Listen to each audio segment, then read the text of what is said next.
Okay. Haha. That should work now. Can you guys hear me? There we go. I even had the stream up trying to catch it and I didn't catch it. So, Claudia, you are awesome. You saved my life. Thank you, thank you, thank you. So, what I was saying is, first of all, welcome. Nice to have you along. Um, I'm doing a, no, I had to find the image I just had up. I'm doing a solo adventure tonight, and it is called the um, Solo Skirmish, the Cult of the Mole Goraz.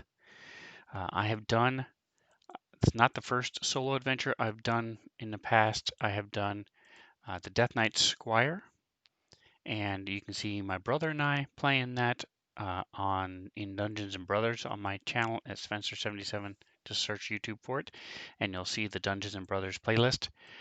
Also, if you want to see the whole thing played out, um, Rob Toohey, who helped convert this one, in his channel, he also plays through all three of the Death Knight Squire, that whole scenarios, and his is called, um, here it is, D&D 5e Solo Adventures Using Fantasy Grounds. He starts with the Death Knight Squire and goes on to the Raven Queen and then the third one. Um, and so uh, he does all of those. I believe it's a total of six, might be seven different videos that he has on those on his channel, and but they're a lot of fun. They're very similar to the Choose Your Own Adventure books. So you go onto a map. If you get to this point, turn to this page. If you turn left, go to this page. If you search, go to that page. Um, so they're very cut and dry and lots of fun. And I've done I've done a Death Knight Squire probably 5 or 6 times. This one is a new one for me. I've never played this one, and it's much more complex. You go to each location, you have quest points that you earn. You can't leave that location until you get through and earn enough quest points to leave. So I'm going to be walking you through that as well as I go through this. All of these things are on DM's Guild. So you'll see the little logo there. If you go to dmsguild.com, you can buy this for Fantasy Grounds. You can also buy the PDF. The nice thing is, Fantasy Grounds makes it much simpler. All those tables, all these things you'll be hearing about as I go through it, it's all automated for you. So it makes it much simpler and much easier to do. I also have the two players I chose to go with is Torador. He's a halfling ranger who will become a slinger. Um, and we'll learn more about what that means when he gets to level 3 and picks his subclass. He's going to be a slinger. That's covered in All About That Sling by Spyros Kanalopoulos. Um, also on DM's Guild, I helped Rob Tui and I converted that. And then the other one we did is I am playing a Hippodon called Fion, and that is a hippo person, anamorphic hippo. And that's written by Robin Nix, also on DM's Guild. Um, Whimsical Heroes Races. She has lots of different animals. If you like playing animals or your characters like playing animals, check that out. It's well written and it's a lot of fun. I have an otter, a person who is an otter in another campaign, and she enjoys playing that. So, enough of the intro. Let's get rolling, shall we? So the first thing you do is when you go into the story, it starts off with the first location, and that is, the first quest. And the first quest is a devilish dilemma. My characters are level 1, and it says you are staying within the city of Secomber when you are approached by a group of monks from the local Kelmvor temple. Unknown to the head priest, an infestation of fiends has overrun a historic temple outside the city, which acolytes were charged with looking after. They only discovered the infestation in the past few days, but the poor monks are desperate to purge this infestation before the head priest discovers. Several of them tell you that they think the fiends might have appeared as a result of them reading forbidden texts. Always a wise choice there, monks. However, you doubt this is the case and suspect some greater evil may be afoot. So this brings us to the first location,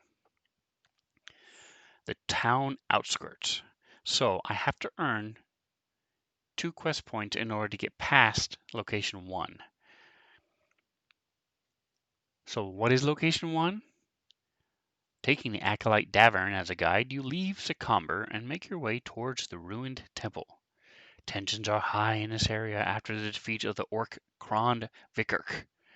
It is said that many of his ex-mercenaries are fleeing from Daggerford, passing through this area as they head for their respective homelands.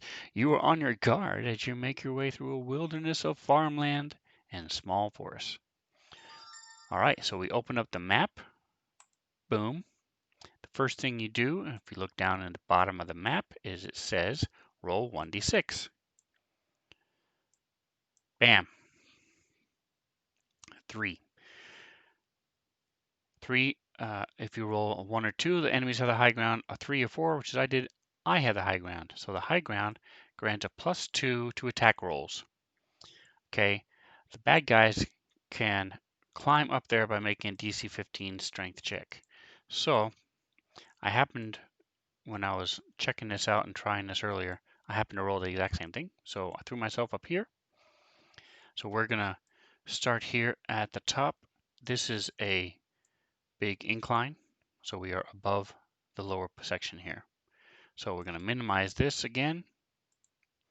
So I have a quick reference sheet here, although I really don't need it. So first thing we do is you roll twice in the current location table for each character and deal with the effects of these rolls. Then you have that's the location phase and the encounter phase and the hero phase and the threat phase. It sounds so confusing, but guess what? Fantasy Grounds Unity makes it so simple. This also works for Fantasy Grounds Classic, by the way. So if you, the only difference really in this particular case is the line of sight. Line of sight is built in for these maps, so that makes it awesome. But if you just want to use a Fantasy Grounds Classic, that'll work too. All right, so the awesome thing about Fantasy Grounds is all I have to do is click this little button down here. It says generate, and it does all 3 of those phases for me. So boom, generate. So now what I'm going to do is I can just kill this because I'll come back to this later. Now because I am CDO, which is OCD but in alphabetical order, I'm going to name, you notice this is unlocked, so I can name this. So this is going to be Sven Take 1. Hopefully it won't take me a whole lot of times, but we'll see. So the first location phase, character 1, which is Torador, he rolls a trap. It's a net trap. So you open up the little link and it says, you trigger a hidden net trap. Carefully concealed in the undergrowth. Make a dexterity 15 save. So we open up his character sheet by clicking the little dragon head. And here's his dex save. He's got a +6, so he did an 18. Dun, dun, dun. No problem. So he sees the net trap, jumps out of the way. Number 2, a healer's kit. You find a useful item. Roll on the useful items table. Guess what? Fantasy Grounds, you don't have to. It's already done for you. So I found a healer's kit. So if you open it up, it tells you what it does. Basically, I can use it to stabilize somebody because I don't have the feat that affects that. So I'm going to open up character 2, who is Fionn. Go to his Fionn. Sorry, he gets upset when you mispronounce his name. He was mocked as a kid a lot, so you gotta make sure you say Fionn, not Fionn. All right, so healer's kit is now added to his inventory. So far, so good. Third one is another net trap. So character 1 rolled another net trap. So it specifically says if a character rolls a result they have already had at this location, they may choose to re-roll, but must use the new result. So I can choose to re-roll, or I can use the new result. You know what? I can choose. I'm in this to win. So I'm going to not re-roll. I'm going to re-roll another deck save. So he jumps out of the way of the first net. And let's see what he does with the second one. Oof. So he fails at life, jumps into the rope of a second net. So what happens? Deduct 1 quest point, getting free of this trap. Luckily, I don't have any quest points, so I don't go into the negative. So character 2, Fion, he also rolls a net trap. Sadly, I don't have a choice. Because he did not roll it already, my other character did, I have no choice. So hopefully my giant hippo man will do better. Here we go. Fingers crossed his dex is +1 as opposed to +6. But he rolls a 16 and crushes it. Yes. So 15 plus, he got a 17. He had to get 15, so he's good to go. So we're done with the first phase. Now we go to the encounter phase. And the encounter is 3 cultists. All right, so it says the random counter is triggered, which it was. Find the battle map for the current location and spawn the required enemies. So there's our 3 cultists. Boom. Here's our cultists. Now, I personally don't like the letters. So, first of all, let's see if I have an actual cultist. In my repertoire, I do. I have some cultists right here. All right, so we have this freaky looking dude. We have a drow cultist. And we have this guy looking from the top. Since I'm using the round tokens, I'm going to go ahead and use these guys. This guy's sticking out of the token. I like it. I like it a lot. So we have to unlock it first. Boof. Bring him over there. Bam. Now we have 3 cultists. Does it matter? No. Does it matter to me? Yes. I like these better. All right. So what we're going to do is open up the town skirts, the map. All right. So here we go. Here's our map. 3, 7, 12, 18, 21, 25. Got about 30 different squares starting from the top here. So what I'm going to do is go with /DIE space 1D30. Boom. 22. So starting from here.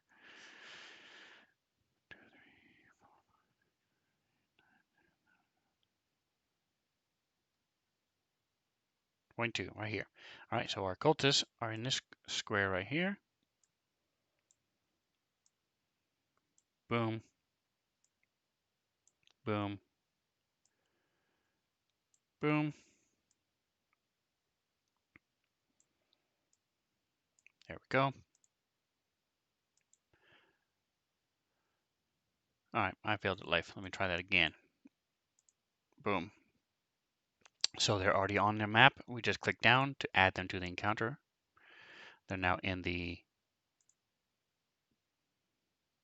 combat tracker. They're now on the map. We will expose them. Little children, if you're here, close your eyes. We're exposing the cultists. All right, boom. Now that's our map. Zoom in just a smidge.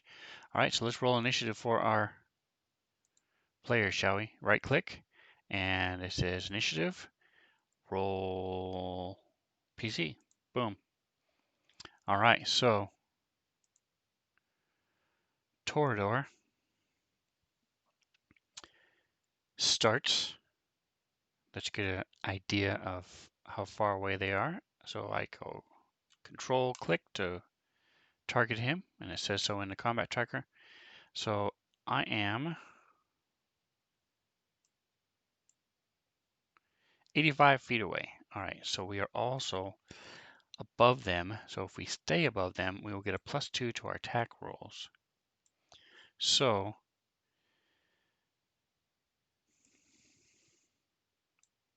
we will open up his sheet. Here he is. Boom. So we're going to go to our actions page. All right, so he has a staff sling. So it's a quarterstaff that he can smack people in the face. His weapons of choice is he uses his staff in one hand and a short sword if he ever gets close up to somebody in hand-to-hand combat. But he is mostly a sling. He uses a sling, and it's going to be focusing on that as we get higher and higher level. So the staff sling uses the staff to gain a lot more, sort of like highlight, and gain a lot more momentum, has a much larger range. So it's 60 by 480. There are 3 different types of staff slings, by the way, and it's in that All About the Sling on DM's Guild. Buy it right now. Pause the video. I'll wait. Okay, so 60, 40, 480. So it's got quite the range. So I'm need to move up 25 feet. So let's see if I can do that. I don't think I can. Let's see if I go down here, 10, all the way up to 25. I'm going to scooch up to here. He's a halfling, so his speed is only 25. So I can only go to here. Boom. So now I am 60 feet away. Look at that. Ha, ha, ha. It's almost like I planned it. I didn't plan it. I had no idea where they were going to be. Okay.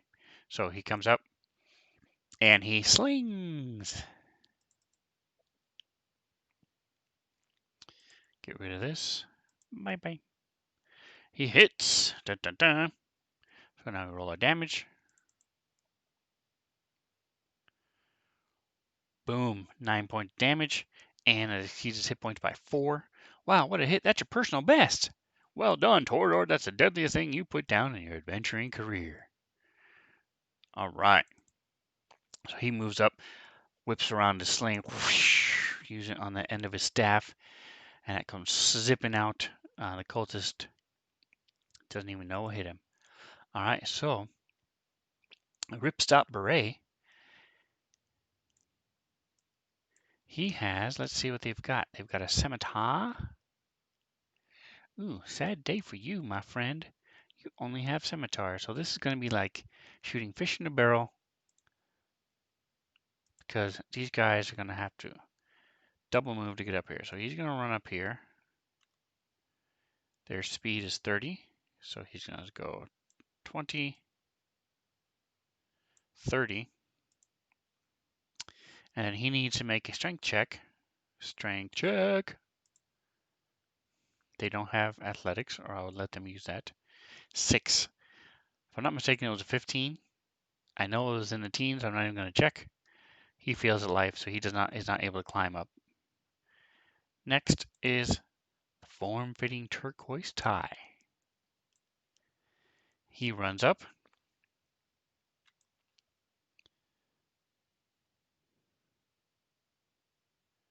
"30 feet gets him to the base of the cliff. And he is also going to do the same thing. Strength check. Ooh, 16. So that is enough he can use. When you're climbing, you can go 15 feet. So regardless, I'm going to say he gets to here.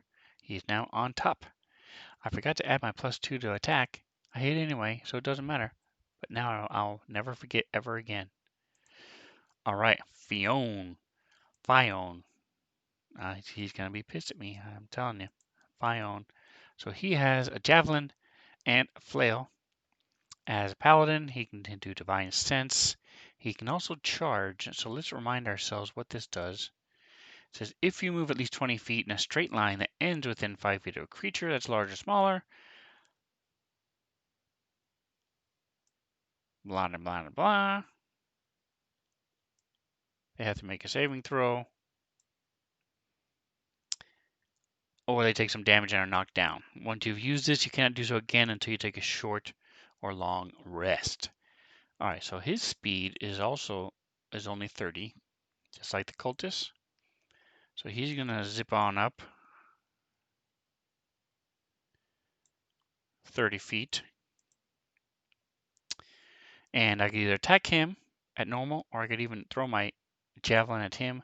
But because I'm shooting through him, it would be at -2. I would get a +2, so it would wash out. But I'm gonna throw my javelin at this one. So Vione uses a shield in one hand, and he's using his javelin in the other. I made a mistake there. Let's get this, let's see, 5 javelins. All right, so we'll go back to ammo, change that to 5. Boom. He throws the javelin, wham! Hits him in his form-fitting turquoise tie with a 21 to hit. Roll in the damage.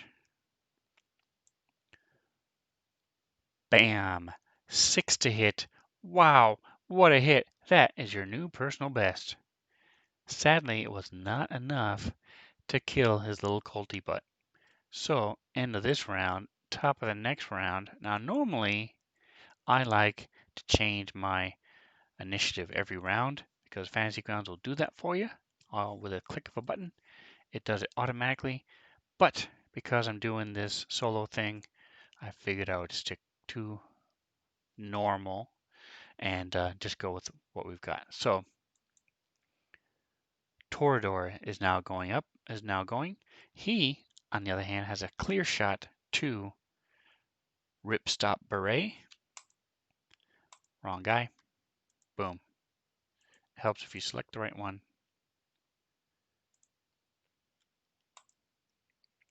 There we go. He is now targeted.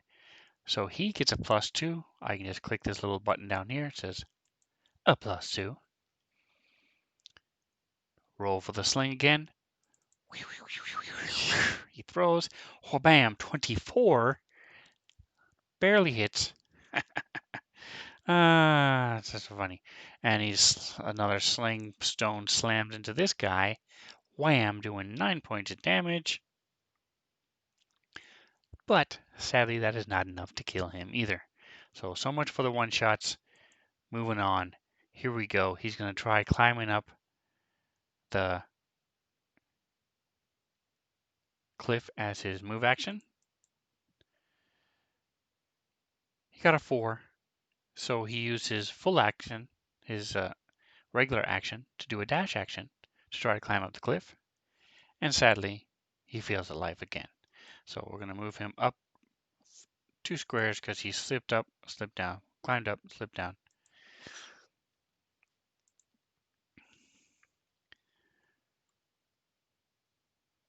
And now form-fitting turquoise tie has a javelin sticking out of his neck, rips the javelin out, and goes charging forward with his scimitar at the ready.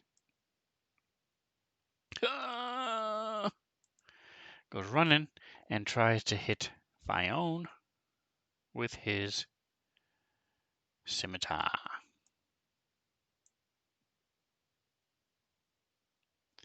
Whoosh! A 7 doesn't even come close, as Vione just sort of stares at him as he comes running up to him. And he will pull out his flail. Whoosh! The 3 balls coming down from chains from this long stick as he whirls, gets it rolling, swinging it, and they all come flying around and he lashes out with it. Drum roll. Oof. 1 on the dice. That is a miss. 5 is not enough to hit this guy's armor class. So, something doesn't like me. That's okay. We're going to move on. Torador is going. So, he's not really concerned about Vione. He figures Fion can take care of his dang self. So he is going to go after the one down below again. Do a +2. Go with a sling. 26. It's even better than last time. Rolling the damage. He's sitting at 2 hit points. So he does 8 points, which exceeds it by 6. Well, bam, he's dead. Moving on. Alright, here we go. Form fitting's probably his last attack. So this is it before you die. Make it count. And he also rolls a 1. So he fails at life. He only got a 4, which means officially he even failed worse than Fion did. But guess what? It's now Fion's turn. So he gets to go with his flail. Here we go. He's got it swinging. But again, 8 is just not going to cut it. So Fion's considering his lot in life. Has a couple other ideas now. So Torador is not going to get to +2 this time because he's on the same level as we are. But he's going to, again, hopefully Fion is distracting him enough. And he is. 22 on the total. 16 on the dice means Sling Stone to the chest. He's already hurt. 5 points of damage is enough. No, it is not. Oops. It would help if I applied it to him. So you click, you drag it, you bring it to him. Boom. Yes, Atomic Hero Squad, welcome. Hello. There was a lot of whiffs going on between, especially with the 3 flails, the flail with 3 different balls just whoosh, whoosh, scaring the crap out of the poor cultist who was trying to hit with his scimitar, not even coming close. Meanwhile, he gets slammed in the face by a sling stone, and that is enough to take him down. Boom, so he goes down. He is out. We have killed the 3 cultists, because it is just a staff. It's a sling. You can find rocks pretty much anywhere. So I'm going to get my sling stones back before the end of the fight, before I forget. All right, so there's Torador. All right, so we will minimize this map. So if the random encounter is triggered, we did reward 1 quest point. Dun dun dun. So we go here. We then expose the quest point. Children, avert your eyes. There we go. Quest point is now exposed. So I have 1 quest point. Go me. 24 gold. What? That's right, buddy. 24 gold, baby. And why isn't it? Oh, there we go. It helps if you do the right one. There we go. Here's our peeps. We go over here to our inventory. We go over here to the gold pieces. We add 24 and bing, bang, boom. We each get 12. Look at that. Not quite enough to retire on, but hey, not bad at all. So now is the hero phase. The characters may take 2 actions each in any order from the following list. We only have 24 gold total. If you look back at where we just were, all together, we have 44 gold between the 2 of us. Not really enough to buy anything. Cool thing is, if you want to know more details about all these different things here, you click open right here. Boom. Fantasy Grounds tells you. It's right here. So we don't need to buy. We don't need a long rest. We can only do this once per quest. Not per location, but per quest. So we're going to either gather information. I might be able to recruit. So let's check it out. So you come down here. So it is once per round, a single character can make one of the following checks with a DC of 13, difficulty check, and the current threat. Right now, the current threat is 1. So it's a DC of 14. So I can do it with any of these different skills. So we're going to start with Torador. single character can make one of the following checks. So Torador is going to be the one to try the check. Let's see what he's got. Stealth, nope. History, investigation, nope, nope.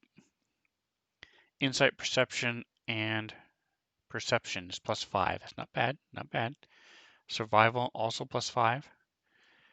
Persuasion and intimidation. Okay, so nothing else is higher than a +5. So he's going to go with survival. Why survival, Sven? Why not one of the other ones? Okay, who's the one playing here? I'm playing. It's my choice, so hush. Here we go. Survival. Fingers crossed. 11 +5 is 16. We need a 14. Woot woot. We got it. So on a successful check, the party gains 1 quest point. Look at this. Here we go. You're watching? We're going to expose another one. Bam. Now we have 2 quest points. Bam. All right. We can help. We don't need to help. Recruit. So it says if you do not encounter a sidekick as a result of rolling on a location table, then a character can recruit a sidekick by spending 100 gold.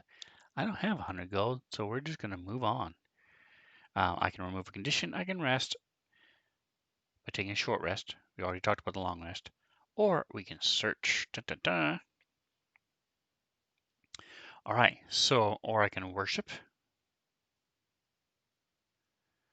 I don't want to do the worship stuff. Worship stuff gives you roll a d20 if you succeed, 2d20, and you can replace those 2 rolls later on. So if I roll really high, I can replace it with my rolls. If I roll really low, I can replace it with one of the bad rolls. So instead, I'm going to search. So it says any party can make a search. Single makes a perception or investigation. All right, so Fion, let's see here. Skills, boom. Perception, +1. Investigation, +0. Oof. Perhaps I should have slowed down a little bit and let Fion do the other one. But that's all right. Let's see what happens. First of all, let's see if I fail, what happens.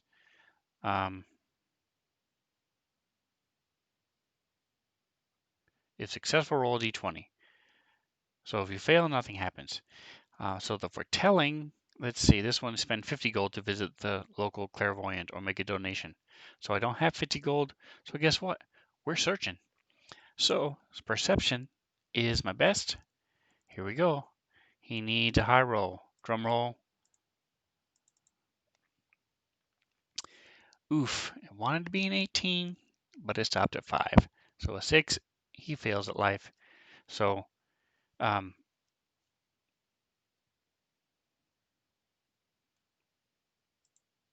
we move on. Now we do go to the threat phase. So we advance the threat token tracker by 1. Here we go. There we go. Read the associated event. These woods are full of bandits, Davern says in a worried tone. We must hurry. Quit whining, Davern. Jeez, he's such a whiner. Have both characters make a 13 investigation or wisdom survival check. All right. Boom, boom. So, investigation or survival. Survival 3, investigation 0. Here we go. Survival, and it's a DC 13. 15. He saved, or he succeeded. And Torador, investigation is 1, survival is 5. 24. They both succeed. Torador knocking it out of the park. So it says if both fail, go here. We don't need to. So now, if the party possesses the required quest points, they may spend these to advance to the next location. So, my location is town outskirts. Spend 2 quest points to advance. We do have 2 quest points. So, we will spend, oops, sorry folks. So we will spend those 2 quest points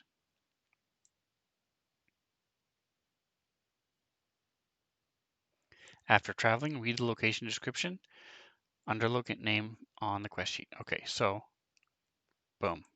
I don't know if we reset the quest the threat tracker or not. It doesn't really say. I don't know. Let's see. So we are now at location 2. We're going to use up our quest points. Bye bye. Bye bye. 2 spend points, quest points to advance. All right, so here's a map. So we can kill this one. Goodbye. So it's location 2 says, with Davern's guidance and whining, we already established that, you finally arrive at the ancient Kelemvor temple. Davern is not willing to linger here, however. What a whiner. Quickly departs with only a brief farewell. My! It's only after he has left do you realize he didn't tell you how to get down into the catacombs. Davern, what a loser. You immediately begin searching the ruins for the entrance to the catacombs.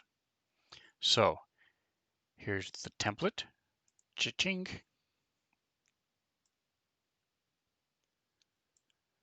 All right, so once again, we have the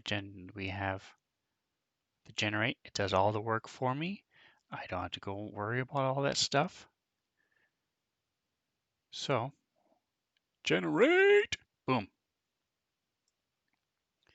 So again, I'm going to add my name to the end of this.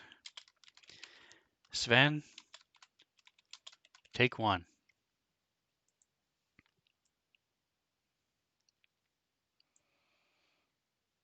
All right, so first of all, character 1, we're going to go with Torador again. Hieroglyphs. You find a wall covered in bizarre hieroglyphs. It's strange. Is it strange or is it bizarre? Come on, folks. You've never seen writing like this before, made up as it is of a mixture of runes and symbols that look almost like small maps. Do these markings describe the layout of the structure somehow? All right, there, Torador, let's see what you got. Intelligence, 14, so a history check of DC 14. History, he has a +1. Well, at least it's not a 0 or negative. 10, so he gets an 11. So he fails at life, so no quest point for him. That's all right. Torador rocked it last location, so we'll give him a 1 fail before kicking him out of the group. All right, so character 2, Bione, has twilight shadows. Ooh, spooky.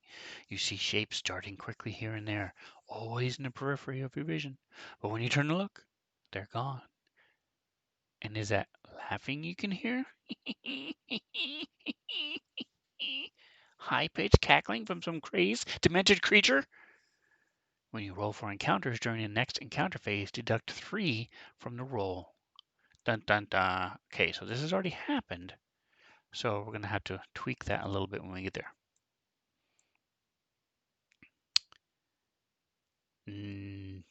So roll number 3. Again, back to character 1. The Laugh of Asmodeus. Or Asmodeus, depending on how you want to pronounce it. Bane. I'm guessing that's not a good thing. All of a sudden, a hideous, disembodied laugh echoes around you. You have no hope against my fell servants, mortal fool. A resonant voice booms. Yes, that was resonant. Don't argue with me. Surrender now! Make a wisdom save DC 15. All right, we're not even going to read it until we do that. Save, wisdom, boom. Oof, look at that, baby. 17. Ha! Suck it, Asmodeus. If you fail, you are under the effects, blah, blah, blah, blah. At the end of your turn for the encounter phase, you may repeat the save. Okay, well, he doesn't have to because he already saved. Ha! And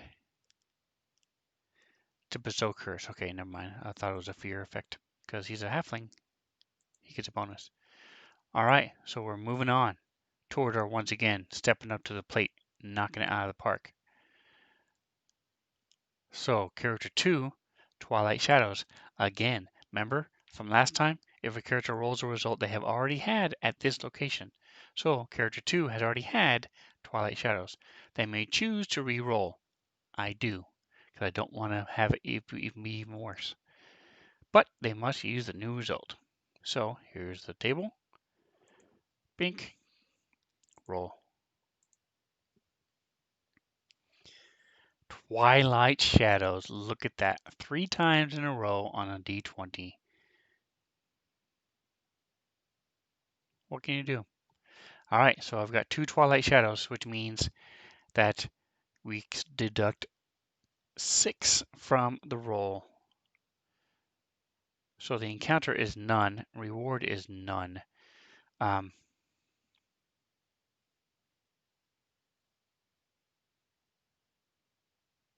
So let's take a look at the tables real quick. I don't know if the tables go if one is nothing is the lowest or if monsters are the lowest. So we'll find out. All right, so we are in location Ados, a temple encounter.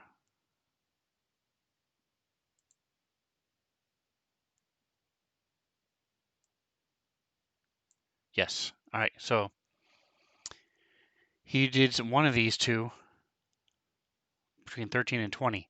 If he'd rolled 20 or anything above a 14, we'd be fine. Oh, hey, Svencal.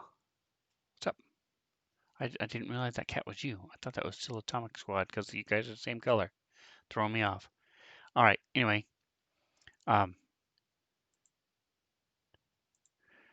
Okay, so cool. So we're going to re-roll this. -6. So in here we go click. We go -6. I'll roll the dice. And 20. Yeah, baby. Twilight Shadows all day. We don't care. But the sad thing is we don't get any quest points though. So hero phase. All right, so here we go. So we learned our lesson from last time that we need to let Fion do the first part of it. And we need to let Torador do the searching. So here's the hero phase. So Fion is going to be doing the gather information. And Fion, let's see what his highest one is. He has a +4. And intimidation, there we go. So he's using intimidation to scare the crap out of these shadows. 9 + 4 is 13. DC of 13. So it's at least 14. I don't know if we're supposed to reset it or not. So it's regardless, 14, 15, he still failed. Alrighty, but we now have Torador. Come on, Torador, you can do it. You can do it. All right. So he's got survival of +5 and a perception. So it's perception or investigation. His investigation is 1. Perception is +5. Bam. We get an 11. Man. All right, so our heroes seemingly unfazed by all these shadows and these creepy laughs. We're honestly shaken a bit and find nothing and do nothing. So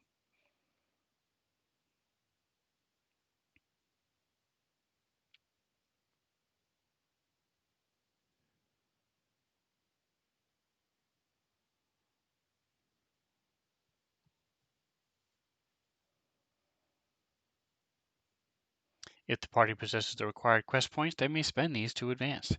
Well, guess what? I have 0 quest points. See, nothing. So we can advance.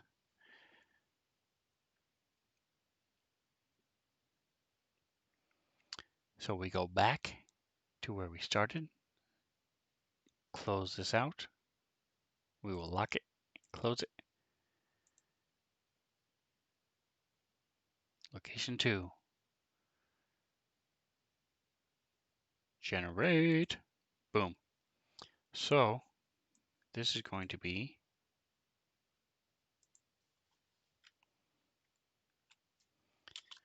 Sven, take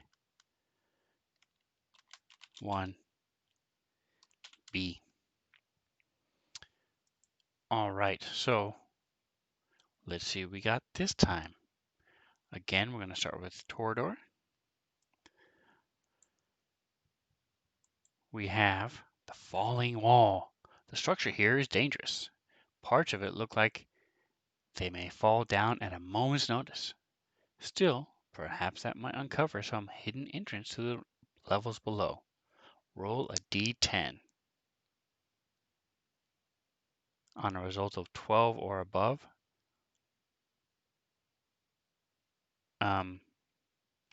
dude, so that's a minor mistake here. So we're going to say this is supposed to be a d20. Ready? Wham. On a 12 or above, the wall topples over. So let's change this. It's to a d20. There we go. Shh. It's okay. Nobody noticed. Could have gotten a quest point because I think he would have been able to make that save. But that's okay because he has a +6 to his dex save. But that's all right. The wall didn't fall. The wall didn't fall. All right. So Fione finds a rapier. Now, good thing it has that I in there because finding a rapier is a totally different one. It's a totally different thing than finding a rapier. All right. Next is back to Torador. He has a frightened child. Dun dun dun. Oh, wait a second. No, he also finds a rapier. Dude, there's rapiers coming out of the walls here. Boom. 2 rapiers later, we now have a frightened child. Well, maybe the frightened child didn't realize they were saying rapier.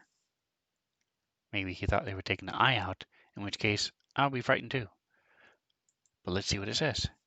Coming around a ruined wall, you find a child sheltering on the other side, holding a small toy to her breast. The little girl has a terrified look in her eye. You crouch down. This is Fione, my hippopotamus guy. Not exactly the most friendliest of people to come across, but that's all right. It's all right, little one. Are you lost? I can either offer her some food or ask where she comes from. So, just let's take a quick moment here. We are out in the middle of nowhere. We've traveled to these ruined temple. There are ruins with walls falling all over the place, rapiers sticking out everywhere, and there's this random little girl just sitting there. I don't know. My years and years of watching television, playing games, playing D&D tell me this is probably not a little girl. So, do we have any bets, folks? Do we think? So, what do we think? What do we think, huh? But hey, we're gonna exactly 2020 suspicious, Atomic Hero Squad. But we're gonna give the game the benefit of the doubt because hey, what else could it be? It would have to be a little girl, right? So do we want to ask her where she comes from, or do we want to try to give her some food? It's odd choices, but hey, what do we think, guys? Atomic, should we give her some food or should we ask her where she comes from? Are you still with me? Or you're just lurking? Anyone? Anyone? Bueller? Bueller? All right, so I'll tell you what we're going to do. Food. Okay, he's here. All right, so we're going to do some food. All right. Story 17. Fancy grounds make it easy. It's right there. Boom. Ooh, this is a long story. Here we go. Let's see. Going into your backpack, you break off a morsel of bread and offer it to the little girl. She takes the food from your hand and gingerly nibbles at it, giving you a cautious smile. It's all right, it's all right, you say. Are you lost? Seeing that you mean her no harm, the little girl nods. I'm from the village in the woods. My father is the shaman there. Which woods? You ask. The little girl shakes her head, her eyes welling with tears. I don't know, she says. I'm lost. Burying her face in her hands, she breaks into tears.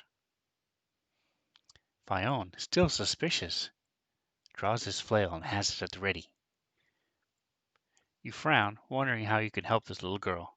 Then you remember that you passed through a wood on your way here, with several interconnecting tracks. Surely, if the little girl's village is anywhere, it's there. It's probably where the whiner went. Leading her away from the ruins toward the wood, you've only gone a little way when an elderly man appears. Leela, he exclaims, your mother and I have been searching for you for hours.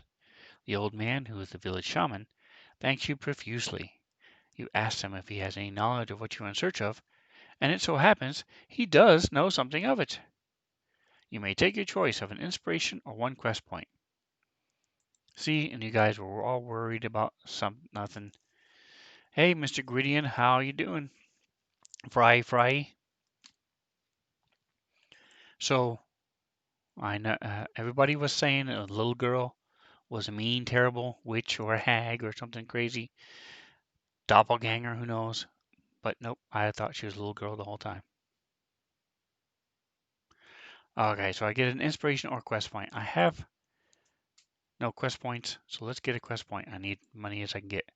So boom, close your eyes if you're squeamish because I'm about to expose a quest point. There we go. Bam.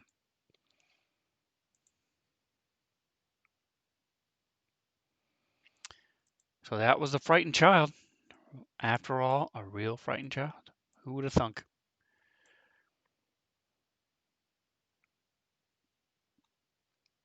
All right, so now we get to our encounter phase. Ooh, we have an acolyte. All right, well now we get to see what the map looks like. Bam. So this is the ruined temple at night.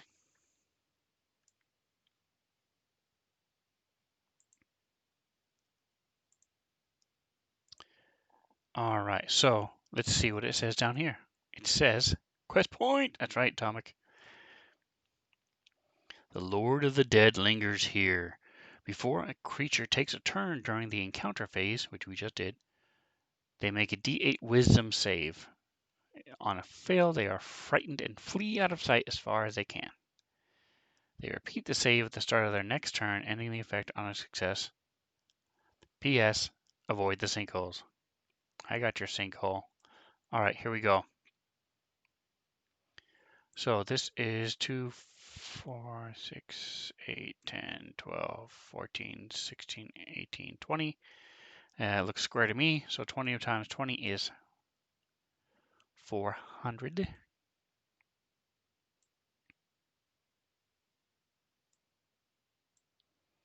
So what you can do is you can make a rough square, the size you want the map to be. Click this little button and say, bam, zoom to fit. There you go. Now you got your map to where you want it. We're going to do slash die 1 D 400 154. So halfway is 200. So it's going to be about down here is where our two freaks are. And bam. Here's, so we zoom in. Ooh, the grid is not set. Dude, come on. You had one job. All right, set the grid. Let's see. The grid is set. All right, maybe it just wasn't turned on. Who knows? All right, so we're going to turn down the grid just a little bit. Give me just a second here, folks. There we go. Make it a little bit easier on the eyes.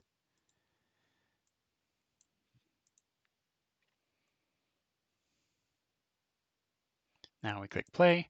Now we click lock. And now we go boom. And we go boom. Here's our dudes chilling, enjoying life. And it says, before a creature takes a turn, so every turn we have to roll, make a DC 8 wisdom save. No worries, folks. We got this.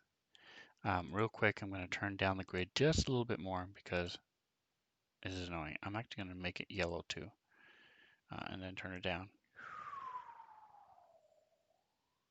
There we go. Okay. So we have an encounter with an acolyte.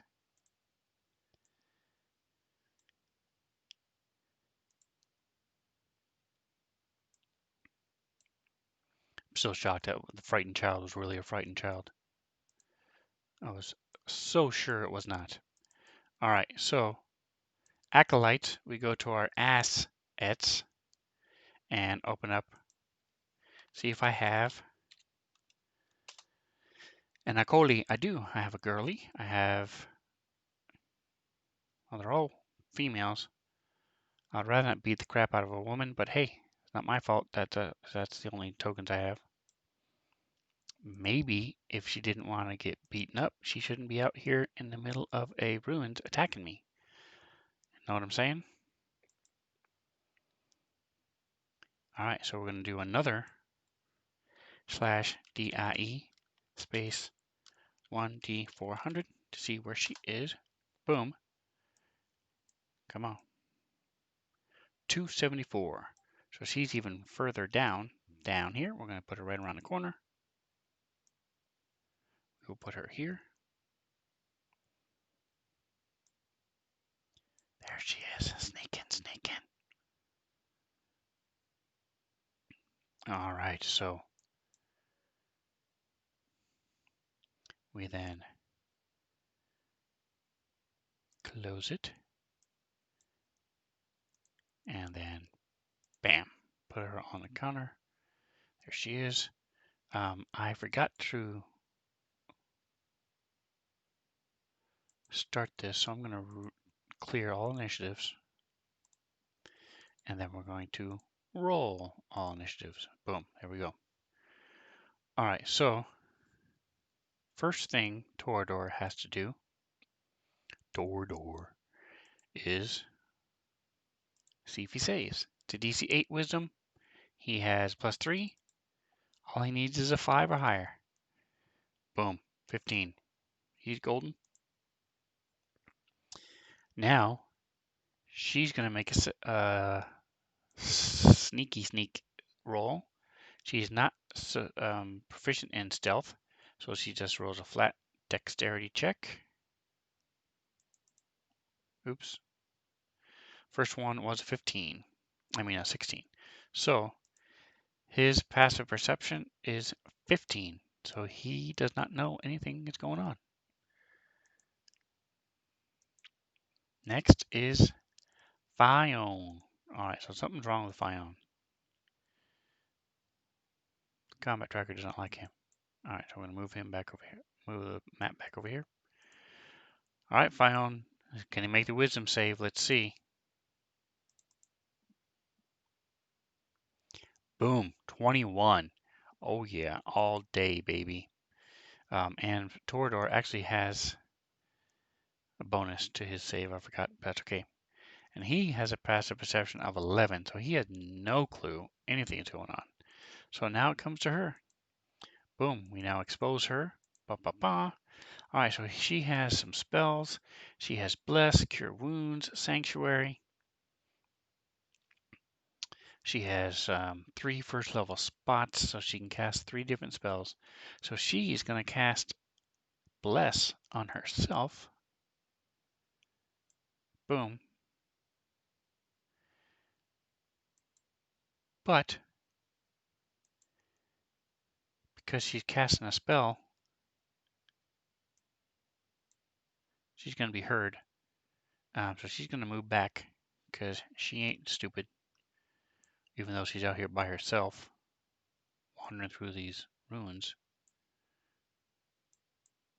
She's going to move back. Cast Bless on herself. And did it work? Yes. So what happens is, for 10 turns, 1 minute, she has, anytime she makes an attack or a save, she rolls a 1d4 and adds that to her rolls. All right, round 2. Boom. Torador now hears something over there. So he's going to run over there. And if you're curious, it's a little wonky because I'm the dungeon master. So this is what he sees. If you're wondering about how line of sight works and stuff. And the reason I'm not using it right now is because of this. As soon as I let go, all right, Alt, Alt. So it's moving 10, 25, because he's a short little halfling. He still can't see anything, so he's going to move up to here. That's 40. He has 10 more feet of movement. So as he moves, he still can't see anything. So he's going to come over here, 10 feet. Now he sees her, but it's too late. So he says, hey, she's over here. He points to it for Fione. So Fione is going to be running up.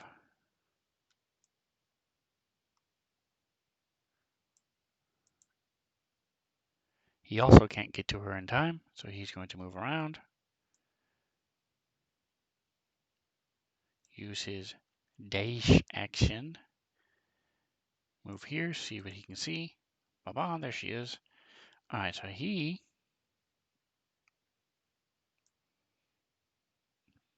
5, 10, 15. All right, so that's 30. Okay, boom. So now it's the Acolyte's turn yet again. All right, so we're going to go ahead and close this. We'll see if we can work this. Click, it's now her turn.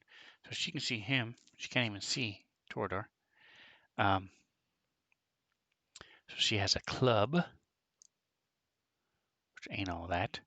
So she's going to do her Sacred Flame cantrip.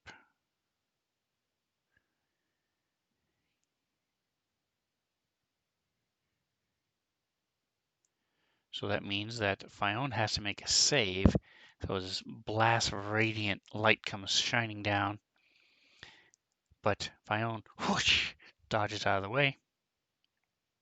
And he succeeds at his save. Alright, so now Torador goes again. He moves over a little bit so he can see her. So he was here. We're going to go ahead and move him up. See if he can't get a clear shot. Got this bush in the way, 15. So he's going to run up to here. There you go. That gives him a clear shot. He's going to target her. All right, so once again, he is using his staff sling. She's got a sling on the end of a staff, sort of like a highlight stick. And a sling bullet comes flying out.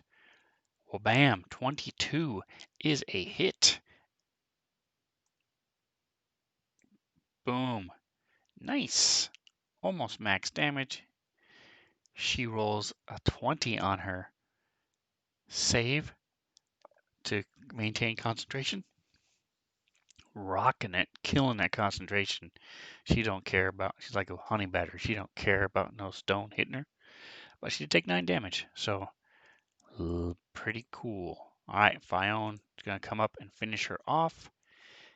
And those of you who have dirty minds, shame on you. He's going to move up to here. Boom, we're going to zoom in a little bit so we can see a little bit of the action. All right, so here he goes. Boom, he's got his flail. Got those 3 lead balls swinging around the end of the chains. Let's see if he can smack her in the face. Boom. 13 is a on a dice is a 17, which hits. Whack. Well done, Fiona. That's the deadliest thing you put down in your adventuring career. All right, so 5 points. Exceeds her hit points by 2. So she's done for. Boom. All right, so let's minimize this because I have a feeling we're probably going to need it again. So reward 13 gold. Look at that. Wah, wah, wah. No quest point. Boo. I don't like it. All right, so we go to our party sheet. We go 13. We go boom. So altogether, the party has 56 gold. Still can't buy a sidekick. We could search or go to a try to get a divination, but we don't want to. All right, so now hero phase. I'm almost done, guys. I'm going to finish off this phase, and then we'll be done.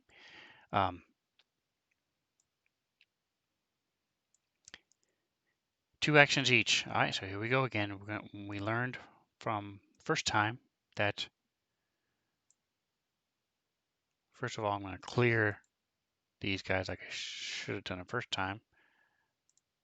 Click initiative, clear all initiatives. All right, so Torador and then Vion. Here we go.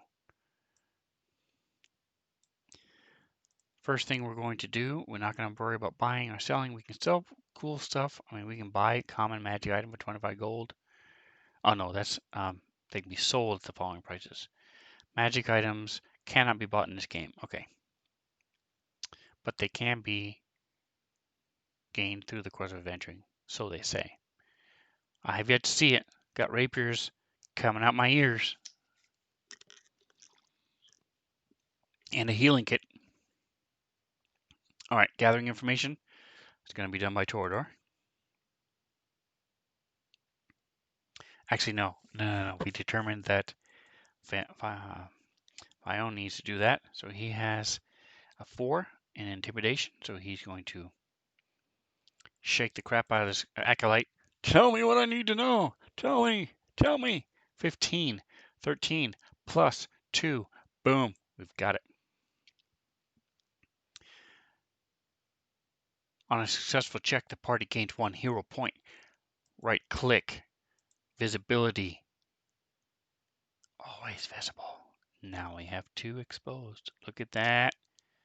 Boom, boom, boom. All right, so now can't recruit because I can't afford it. Don't need to remove conditions or rest or do any of that other stuff. I did forget to roll for my wisdom saves. I forgot. Oh well.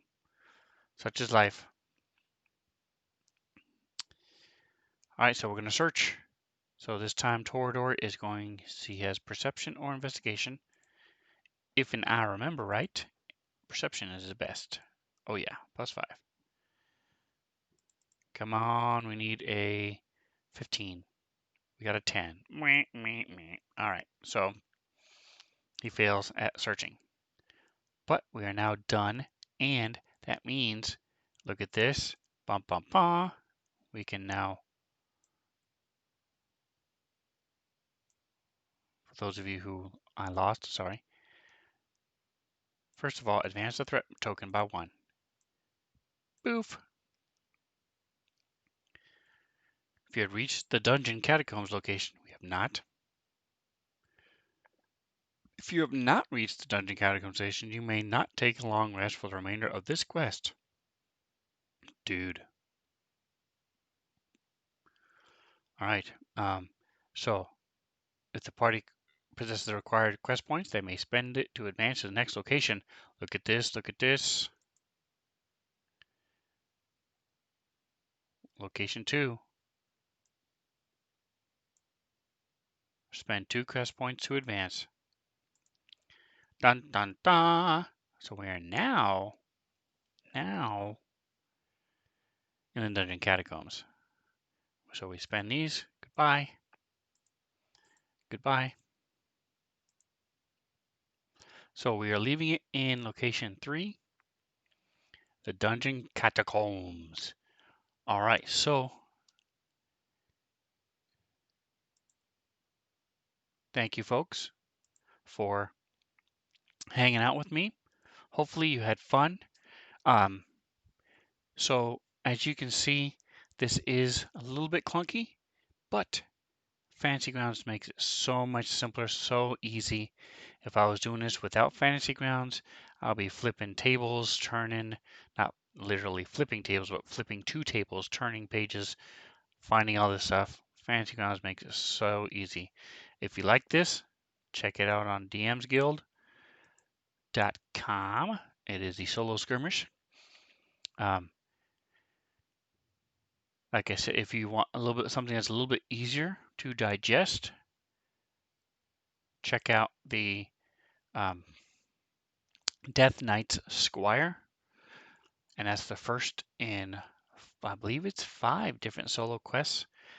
It's a lot of fun, and also for Fantasy Grounds Classic and Unity. So I'm not sure when exactly I'll be picking this back up. This is sort of a filler stream. Very cool. Have a great evening, Atomic. You too, man. Thank you so much for hanging out with me. I hope you enjoyed it. And don't forget to like and subscribe. Watch for this on YouTube. It's going to be under Svenzone Solo. That's the playlist is what that's going to be. And whatever else you do, enjoy the rest of your day.